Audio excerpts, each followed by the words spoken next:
Good afternoon, everyone.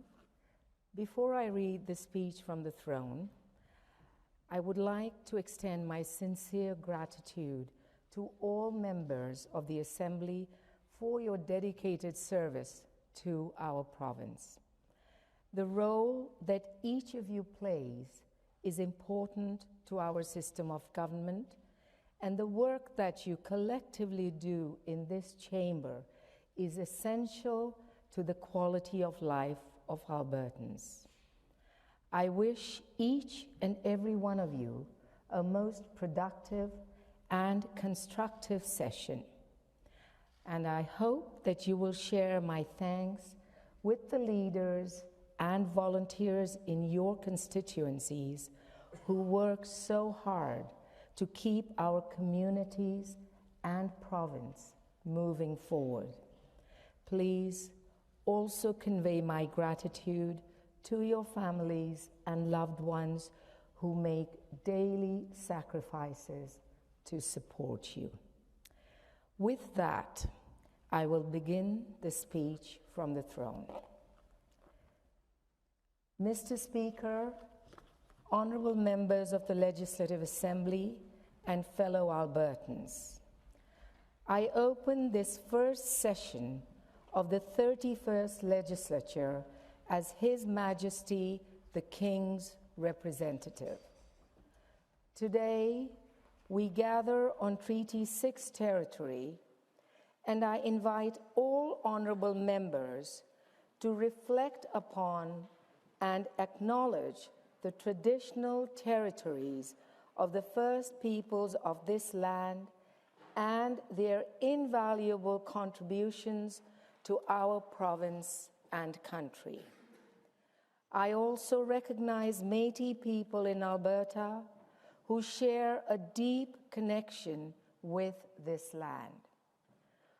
Honorable members, since this assembly last convened, the people of Alberta voted in a free and competitive provincial election. During that period, there was robust discussion and healthy public debate on a variety of critically important issues facing our province. These many discussions and debates took place on doorsteps, in coffee shops, at dinner tables, during local candidate forums, and of course, live on television. After those vigorous debates and discussions were concluded, almost 1.8 million Albertans exercised their constitutionally protected right to vote for the candidate of their choice. The results of that free and fair vote are reflected by the presence of each and every elected member in this assembly, the membership of the provincial cabinet, and of course, the Premier of Alberta. And today's speech from the throne will outline the commitments of this newly elected government to the people and province of Alberta.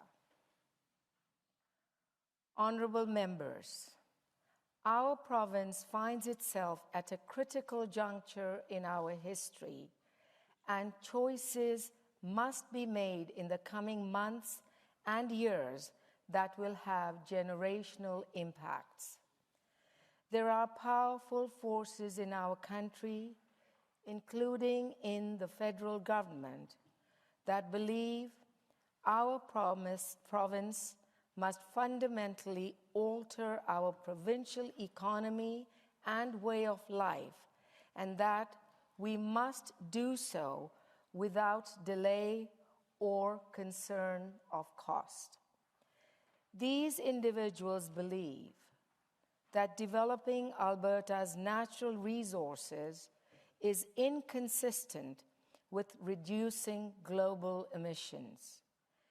They intend to enforce this belief by effectively capping emissions and therefore production of our oil and natural gas sector, which will cost Alberta hundreds of thousands of jobs and hundreds of billions of dollars in economic investment and provincial revenues. These same individuals believe that our province must also fundamentally transform our power grid to be net zero within approximately a decade, with risk to the reliability of Alberta's power grid and at a cost of hundreds of billions of dollars to Alberta ratepayers. And they seek to impose these policies on our province, knowing full well the Canadian Constitution grants our province exclusive jurisdiction over the development of our natural resources and operation of our provincial electrical grid. Honourable members, Alberta's government will not permit the federal government to inflict these destructive policies on the people of Alberta. If the federal government continues down its current path, Alberta's government will, over the coming months, introduce several motions under the Sovereignty Within a United Canada Act, detailing provincial initiatives and legislation necessary to protect Albertans from these unconstitutional and harmful policies. It is the Alberta government's position that every Albertan must have access to affordable and reliable electricity, no matter the weather or time of day, and this government will not permit misguided federal policies to risk the safety and prosperity of Albertans. Further, it is the Alberta government's position that our world will have little hope of meaningfully reducing carbon emissions without Alberta multiplying its natural gas and other energy exports to Asia and other jurisdictions to replace the world's use of coal, wood, and other high-emitting sources for energy. The world needs more Alberta energy, not less, and Alberta's government intends to empower Albertans to deliver it. Honourable members, Alberta's government does not believe Alberta has in any way reached the peak of our provincial journey. Just the opposite. In fact, the government believes our province is still in the midst of Alberta's century. Our province is growing faster than at any other time in our history. Hundreds of thousands of new and wonderful people are intentionally choosing to call this province home each year. As we surpass 5 million people in the coming 24 months, Alberta's government must set priorities and guide its work through the lens of understanding that by 2050, our province is projected to be the second largest in the country, with a population approaching 10 million people. This growth represents both incredible opportunities and massive challenges. It means our economy will be one of the strongest in the world for many decades. It means that all the technology and growth required to build flourishing new industries and transform and grow established ones will occur right in our front yard. It means massive infrastructure improvements and new recreational and entertainment opportunities that will build our quality of life and culture for decades. It means the best and brightest from all over the world will continue treating this province as a land of promise, a shining city on a hill where those willing to work hard and contribute can realize their and their families' greatest dreams. But it also means our province will face significant challenges. Challenges born out of high growth and economic activity. Our province has experienced these challenges in the past, but Alberta's government intends to learn from both the successes and mistakes of past governments in dealing with these challenges as we move forward. A primary concern in times of growth is affordability. We have seen cities, provinces, states, and countries across the world fail to address this issue effectively for decades. Alberta needs to be the exception to those failed examples and forge our own successful path to prosperity. Albertans, new and old, need to be able to rent apartments and homes for their families without compromising their food budget. When they have good credit, they need to be able to purchase a home at an attainable price. The cost of fuel for their vehicles needs to be reasonable and stable. Electricity prices and insurance premiums need to reflect the reality of people's paychecks. Although it is certainly a bold undertaking, Alberta's government intends to tackle all these affordability challenges head-on. The biggest expense for almost every Albertan and Canadian are the taxes we pay. The burden has simply become too great for most to bear. Income taxes, sales taxes, fuel taxes, and of course, the inflation-inducing federal carbon tax. Albertans are taxed too much, and it's making everything Albertans need to live more expensive. For obvious reasons, Alberta's government can do little about the federal carbon tax or federal sales tax. But it can and will do its part to lower the tax burden for Albertans.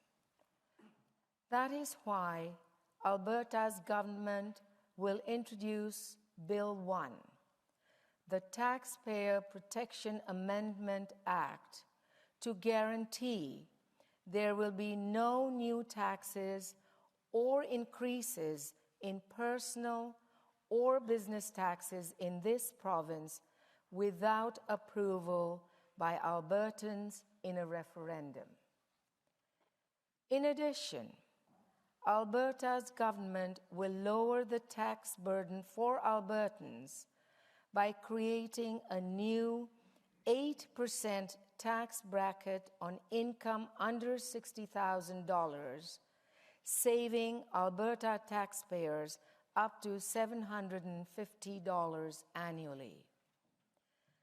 The government will also legislatively extend the fuel tax pause until December 31st, 2023, and has made the fuel tax relief program permanent to protect Albertans during times of high oil prices. Albertans will reap the benefits of these tax cuts and their consumer protections. They will keep more of their hard-earned money for the things that are important to them, whether that's nutritious food, hockey fees, dance lessons, further education, family vacations, or retirement savings. Honorable members, housing and the price of housing has become one of the greatest concerns across the country. Albertans feel these pressures, and Alberta's government is here to support them. The government is expanding the use of rent supplements to better use existing rental market capacity and help more Albertans get into suitable, affordable housing. Alberta's government is also working to develop partnerships and build capacity within the housing system to support an additional 12,000 low-income households through rent assistance. With its partners, Alberta is now supporting $9 billion in housing investments to build 25,000 new units by 2031, and will be working with municipalities to drastically increase private construction to ensure Albertans can find homes to rent and buy that fit within their budgets.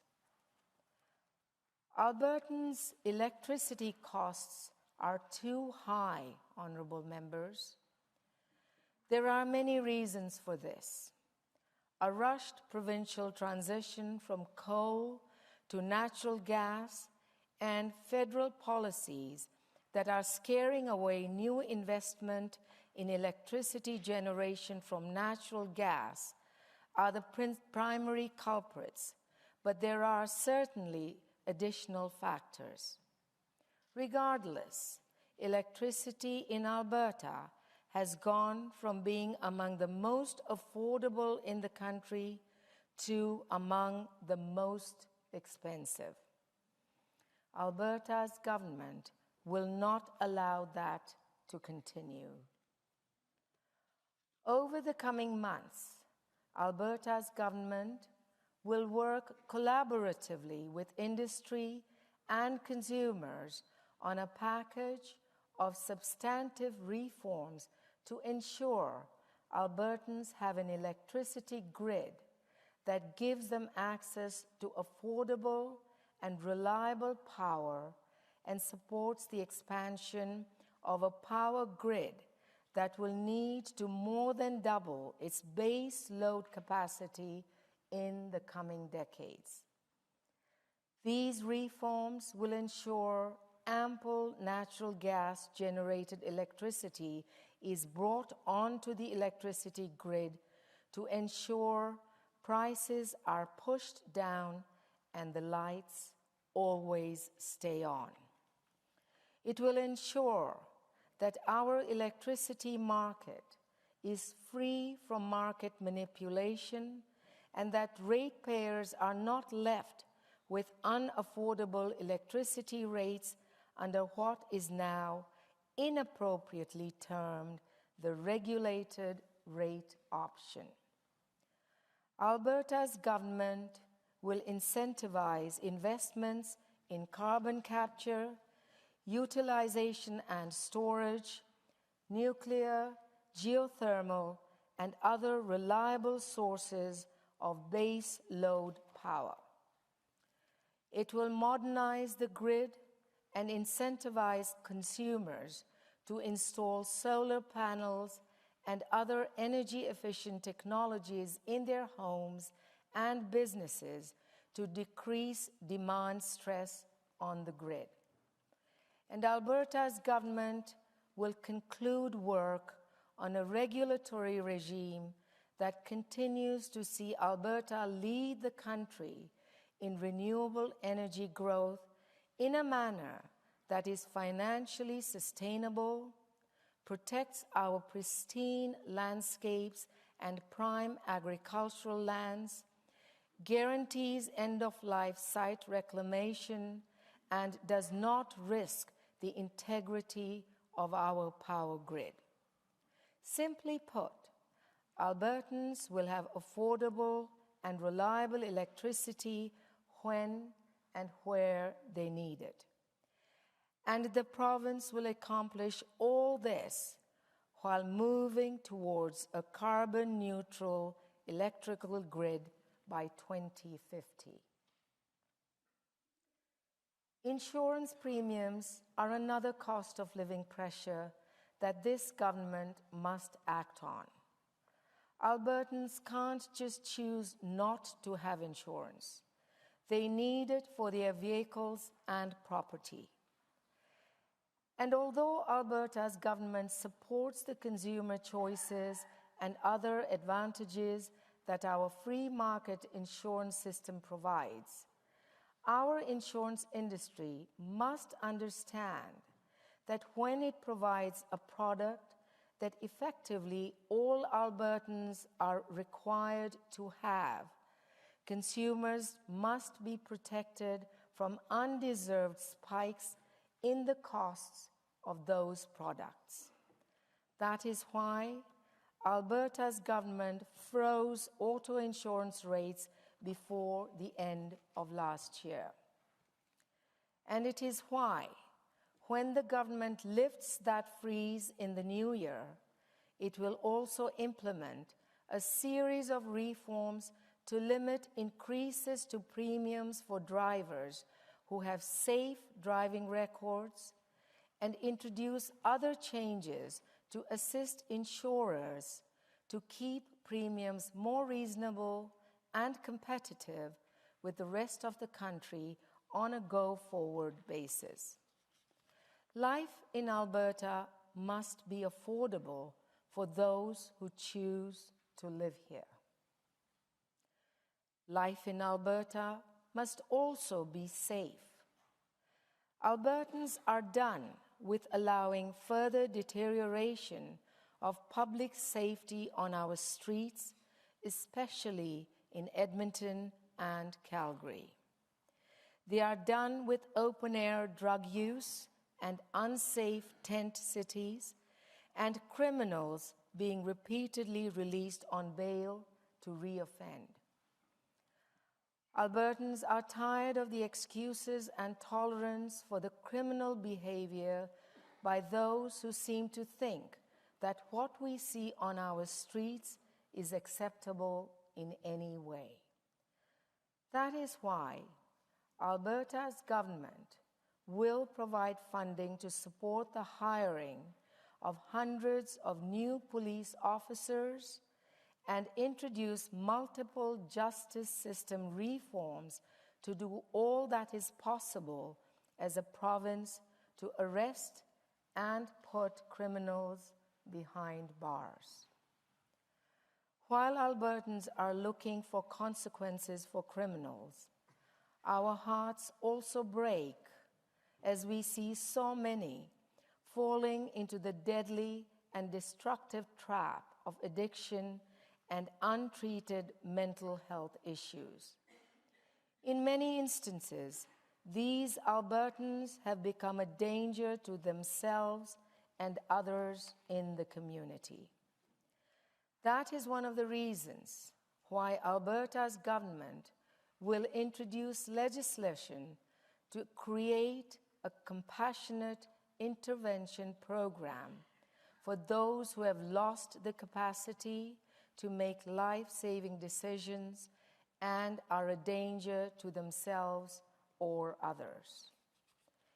And it's why Alberta's government is establishing 11 recovery communities and adding to the more than 10,000 new publicly funded addiction treatment spaces across the province. We owe it to these Albertans, their families, and the community to find a better way to get them the help they need. Our streets and communities must be safe, and Alberta's government calls on the federal government, municipal councils, and police commissions to work together to aggressively address this critically urgent challenge.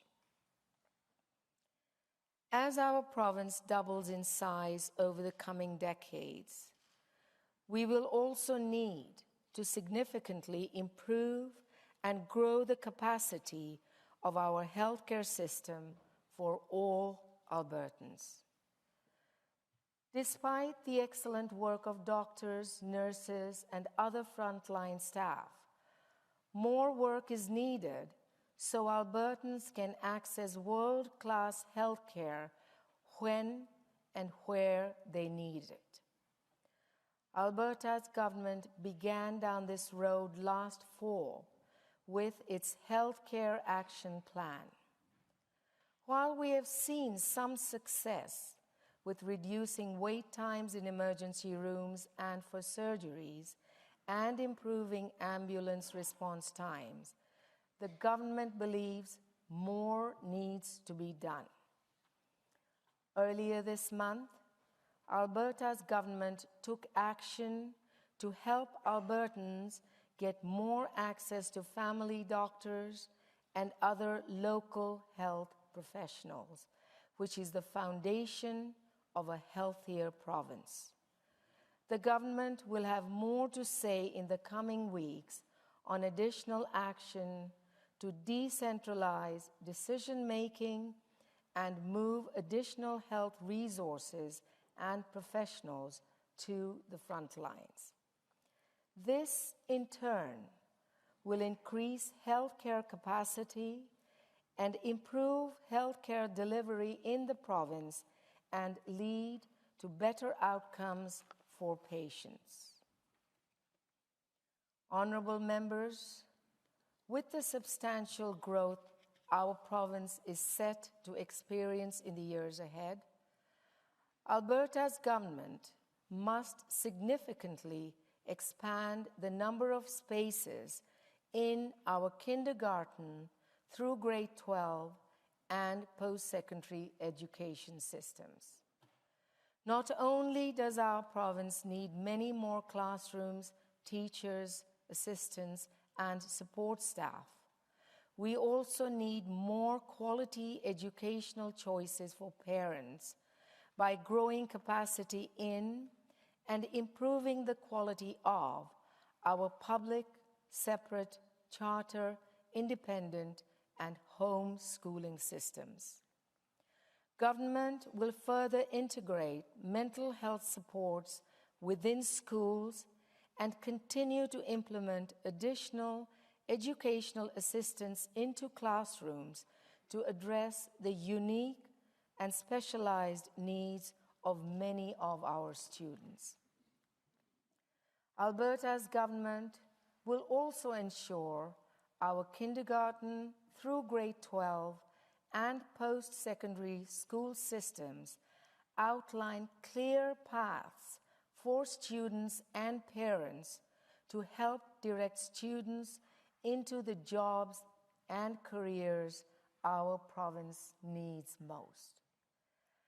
The government will work to strengthen career education by funding new and enhanced dual credit programs, bringing more collegiate schools online across the province to create pathways for students, and exploring new ways to attract and bridge qualified tradespeople, healthcare professionals, information technologists, and other experts into the teaching profession.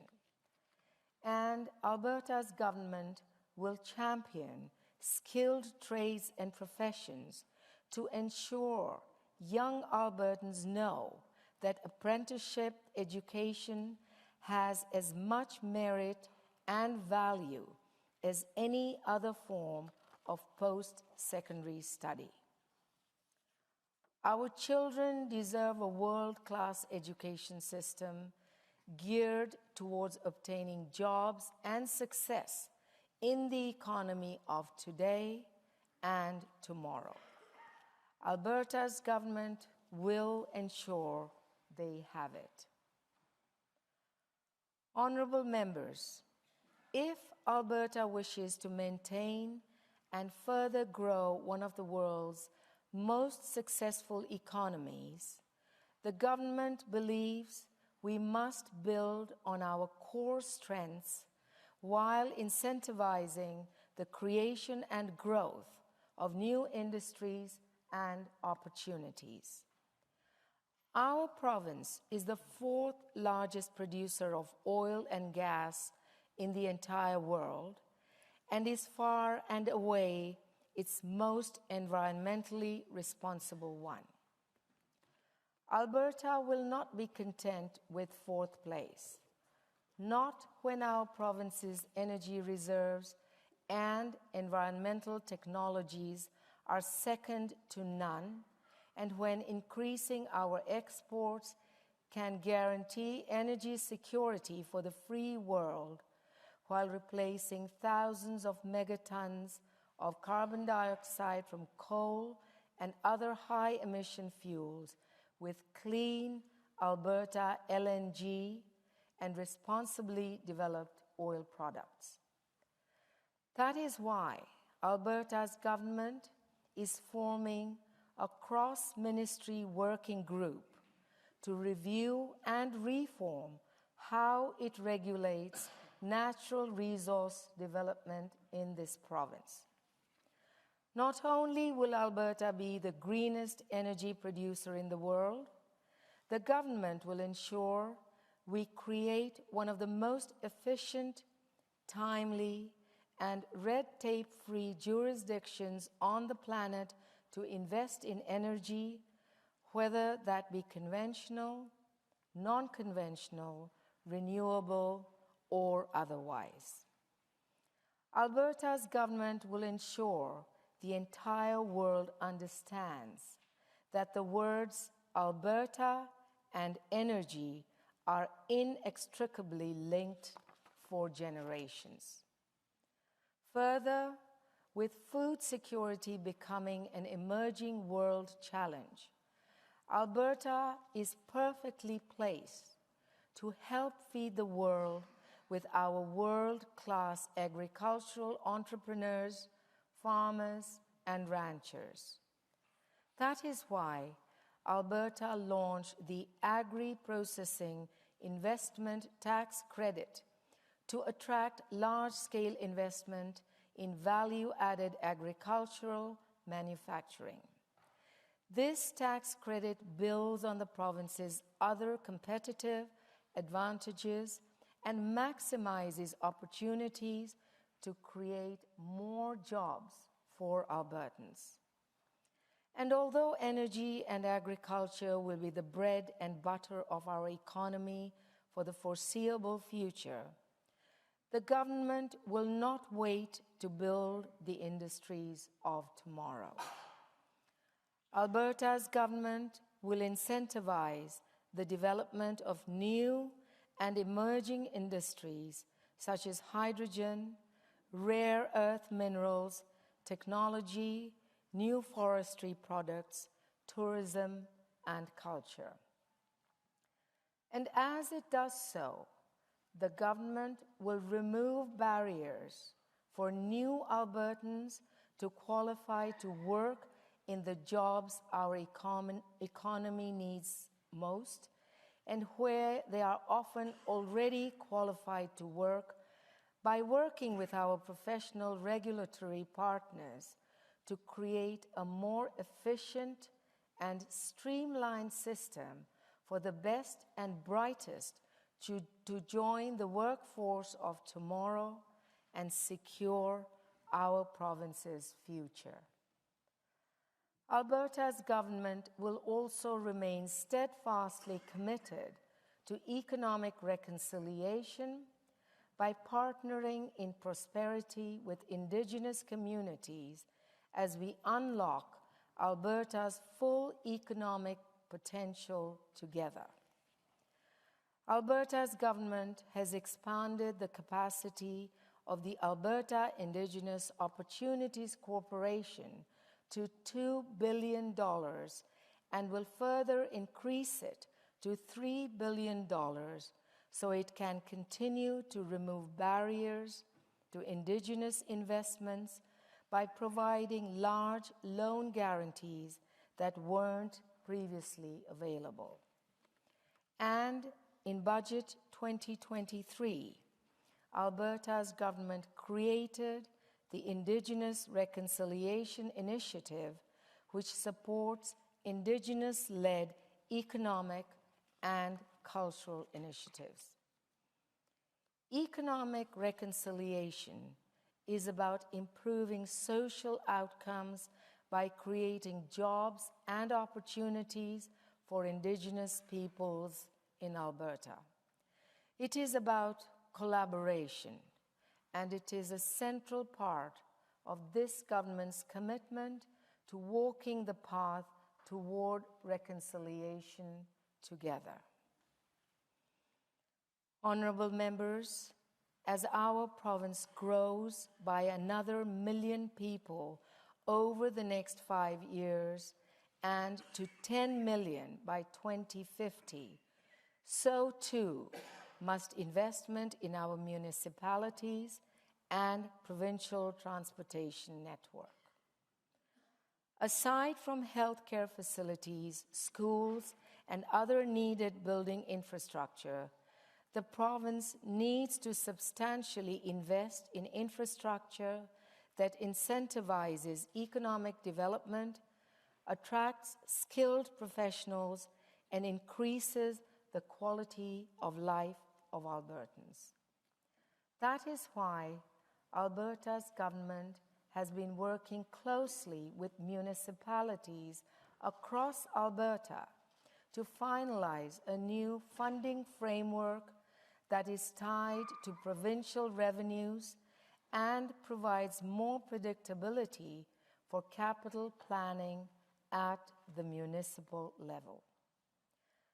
But the province also needs to significantly expand our provincial transportation and highway network and build commuter rail links between our two largest cities and their growing neighboring communities and airports.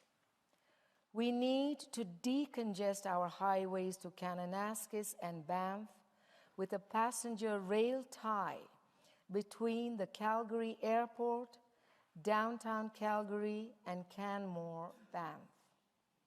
And yes, we need to start planning for the inevitable need for high-speed rail through the Calgary-Red Deer-Edmonton corridor when 6 to 7 million Albertans eventually call that corridor home.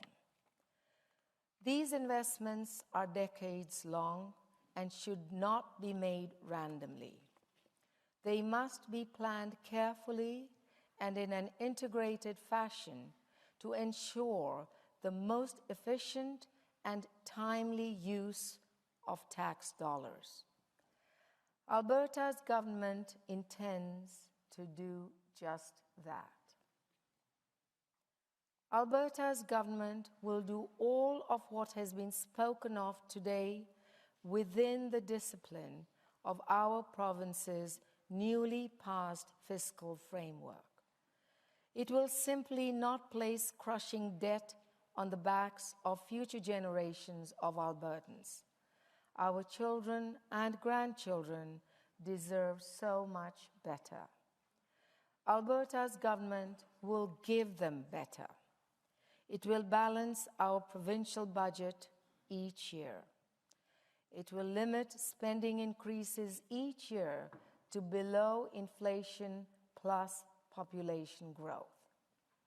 It will pay down debt every year until our province is debt-free again. And when the province runs surpluses, rather than spend it all away on the wants of today, Alberta's government will build our heritage fund by billions of dollars and eventually by tens of billions of dollars, so that one day our province's reliance on oil and natural gas royalties will be eliminated. Let us leave future generations of Albertans a legacy of prosperity and opportunity built on a fiscal foundation as strong as our Rocky Mountains.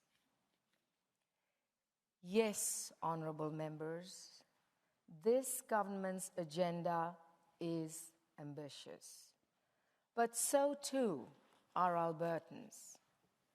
We are not content with average.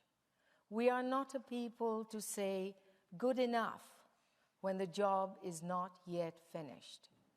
And we do not shy away from a challenge, not when the future of our families, friends, and neighbors is at stake. We are indeed a province of leaders, innovators, pioneers, and visionaries. But we are also a province of teachers, healers, and protectors. And we will need the unique strengths and gifts of all of us and those of our children and their children to realize the limitless promise of this great province. God save the King, and may God bless Alberta to be forever strong and free.